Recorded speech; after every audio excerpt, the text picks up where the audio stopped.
Before the video starts, I would like to caution viewers that this isn't going to be one of my normal videos and will center around very sensitive subjects. If you are uncomfortable, I would suggest skipping this video. If you can't stomach it, then let me assure you I will limit the discussion only to where it is absolutely necessary. With that being said,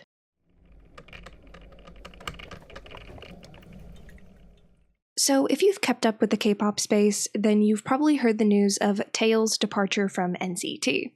If you haven't, allow me to fill you in. On August 28th, SM Entertainment released a statement explaining that Taeil had been removed from NCT on the basis of alleged sexual misconduct. A unspecified sexual crime is the wording they used. There's been a lot of confusion surrounding this statement, because depending on which source you check, Taeil has either been accused or indicted. That slight difference might seem irrelevant, but the distinction does matter legally. If he's been accused, then the police haven't yet pressed charges, whereas an indictment is a formal accusation charging the accused with a crime after determining there is probable cause of their guilt. So, which is it? After further clarification, it's clear now that he has been indicted. Both SM Entertainment and Taeil were informed of these charges. SM Entertainment then proceeded with their decision to remove Taeil from the group. A significant reason why many stans believe Taeil is at least partly guilty stems from the way SM Entertainment handled his removal from the group.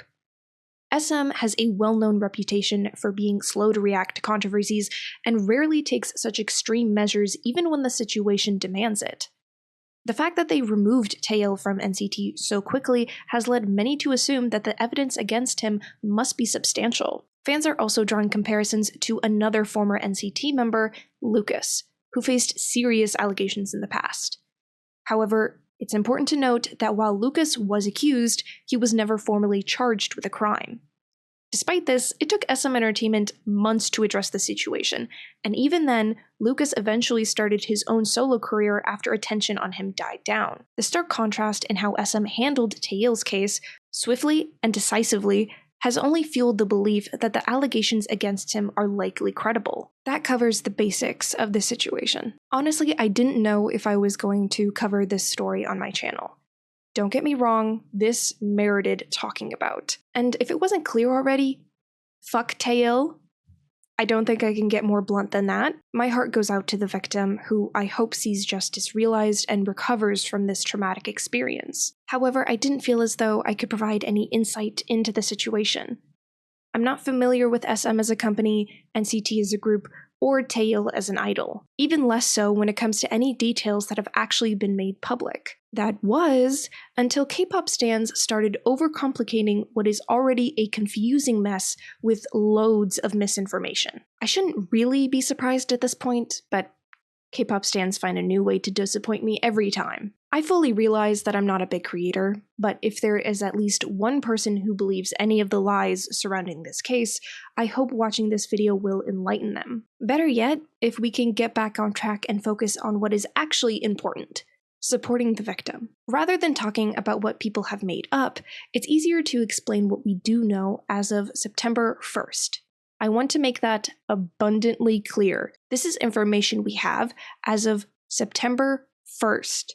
September 1st. Hopefully if I say it 3 times, this will sink in. As I list them out, I will show all the quotes and sources on screen. He's been removed from the group due to allegations of an unspecified sex crime. Taeil has been ousted from NCT, but his contract with SM hasn't been terminated. Taeil was booked at a police station in June 2024 after allegations were made. The police proceeded to investigate for the next 2 months. SM Entertainment claims not to have known about Taeil's crime until mid-August, when an official indictment from the police was sent to Taeil. Taeil was questioned by the police on August 28th, the same day it was announced he was no longer a part of NCT. The victim is an adult woman. This last one will become important rather quickly. I was not kidding when I say we know next to nothing. But now that we have a baseline, let's address what K-pop stans have been using to muddle the waters of this case. Rumor number 1, the victim is a minor. This rumor started because of a police statement that was released initially. Quote, "This investigation is not related to a sexual crime against minors of the same gender as Taeil," end quote. This led people to assume that it was a female minor, but I already showed a newer statement where they clarified that the victim is an adult woman. Rumor 2. The harassment has been going on for 6 years, starting when the victim was 12. There are no official sources for this information. However, an Instagram account claiming to be the victim has stated this. A lot of people seem to believe this account since they have made comments mentioning the allegations going years back. However, let me reiterate that no official sources have yet connected this to be the real victim. Only time will tell, unfortunately. Since the beginning of this case, there have been more accounts made with a similar name to the original, claiming that they are the true victim. You can see where their confusion starts coming in. Rumor 3. This is connected to the recent Telegram expose. For those that don't know, Telegram is a messenger software. A set of Telegram rooms with more than 200,000 participants has been exposed.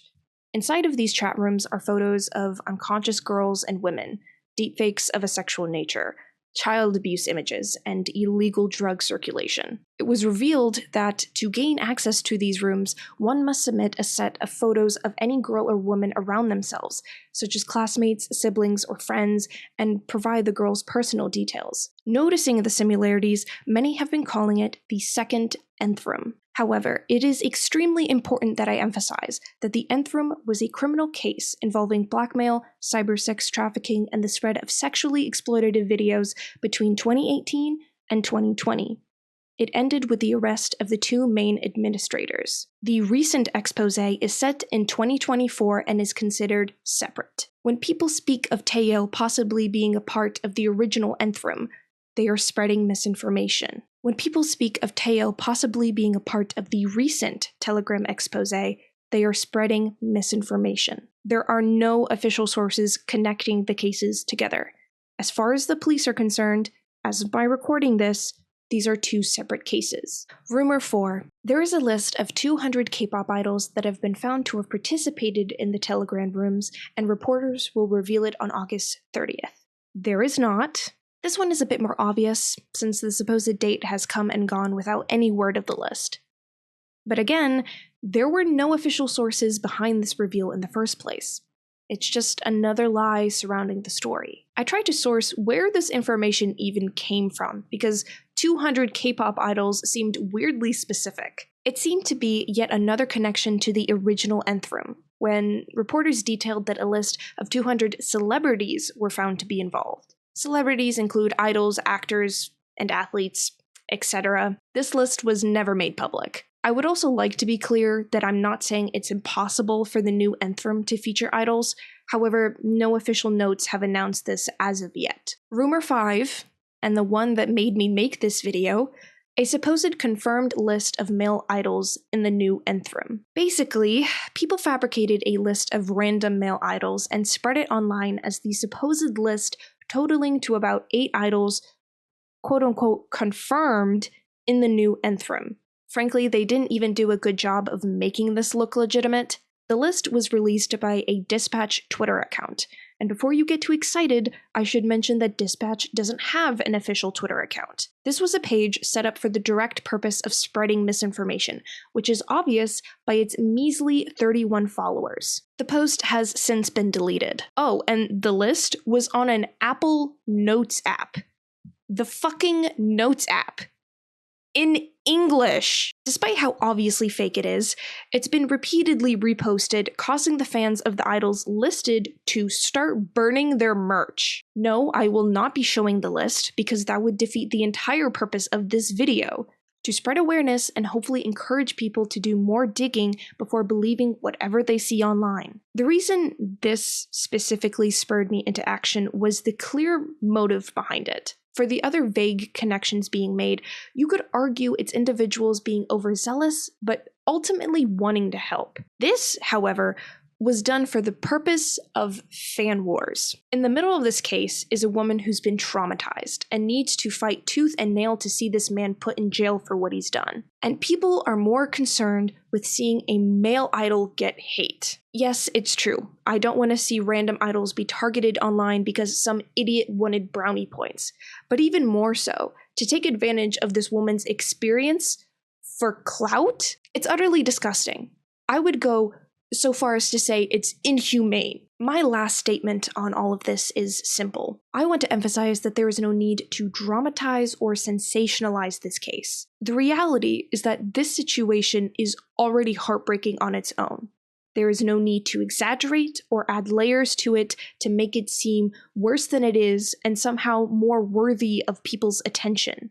Doing so only distracts from the real issue at hand and disrespects the victim's actual experiences. It's possible later down the line that we'll become privy to more information, but I want to stress the need to fact-check this stuff before running with it, because it can have serious consequences. Now, there's been a habit of people surrounding this situation that doesn't dip its toes into misinformation, but I do feel the need to talk about it.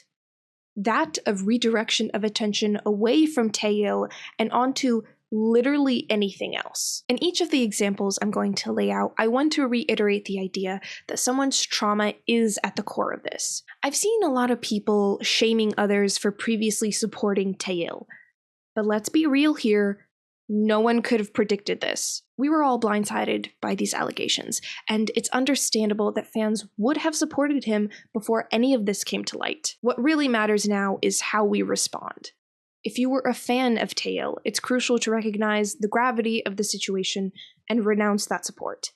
Continuing to stand by him, knowing what we know now, is not okay. But let's not shame people for what they didn't know, or the sadness they may feel for having given their support to someone like that. Additionally, I've seen people starting to shift their focus onto the other members of NCT, speculating whether they knew about Taeil's actions. There's no evidence, as of now, to suggest that the other members had any knowledge of the situation. Abusers who commit these crimes often have personas that make them seem trustworthy. How many times have we heard the phrase, "I had no idea they would do something like this," uttered by the family and friends of provably horrible people? Unless something concrete comes out, we should keep the focus on where it belongs, on the victim and the accountability of the perpetrator. With that, this brings us to the end of this video. At the risk of sounding like a broken record, please take everything with a grain of salt until reliable sources release concrete statements on the situation. And for the love of God, don't use TikTok as a source of information. I didn't talk about it much in this video, but Twitter and TikTok seems to be the biggest places where this misinformation is spreading. It's fine to consume content there, but realize that it's so easy for people to talk out of their asses on subjects they know next to nothing about. Always dig deeper. Always try to find sources for their information. Anyway, that'll be it from me for now. See y'all later. Bye-bye.